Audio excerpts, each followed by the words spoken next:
Raha ny gripa any resahana dia mbola tsy nahitana tranga mihitsy hatramin'izao teto Mahajanga. Na izany aza dia mandeha trano ny fanentanana amin'ny fiarovana tao mba hanatarana ny fidirany io aretina io eto amintsika. Ny gripa A moa dia fivoaran'ny aretina gripa sy ny fiovaovany zany ho mahery vaika kokoa taoriny ny fifindran'io aretina io avy amin'ny biby fiompy makany amin'ny olona.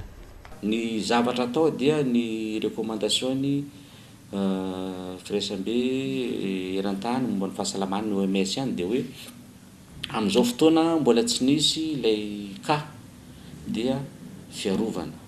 Ny any fiarovana moa dia mila salama vatana tsara tsika, miaina ara-tsakafo, mila misakafo tsara, tsy manao reraka be loatra, tsy miaro tory loatra amin'ny alina ary mitandro ny fahadiovana satria anisan'ny fifindrany zany ilay hoe pidi-doza direct ohatran'izao amin'ny alalan'ny kohaka na amin'ny alalan'ny fifandraisana amin'ny zavatra amin'ny tanana, ka mila manasa tanana matetika atsika ary mitandro ny fahasalamantsika tsy ho reraka mba ho salama tsara ny vatana dia tsy hidiran'ny aretina.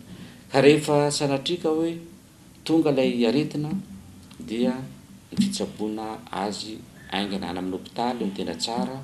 Amin'izay fotoan'izay mety tsy dia ahery vaika loatra ilay gripa arakaraka ny toe-batan'ilay olona, fa raha mahazo toe-batana marefo kosa ilay gripa dia mety ahery vaika be, mety tonga hatrany amin'ny détresse respiratoire dia izay fotoan'izay moa tsy maintsy miditra hopitaly dia mandalo réanimation. Tokony ho tony hatrany rehetra manoloana ity gripa A ity. Gripa izay ahina tokoa ny fianahana eran-tany rehefa iditra ny ririnina any amin'iny faritra ilabolan-tany avaratra iny, izany hoe any amin'ny volana Desambra any ho any. Mafy kokoa mantsy ny fisehon'io gripa io amin'izany fotoana izany ary mety ho maro ny olona ho voany.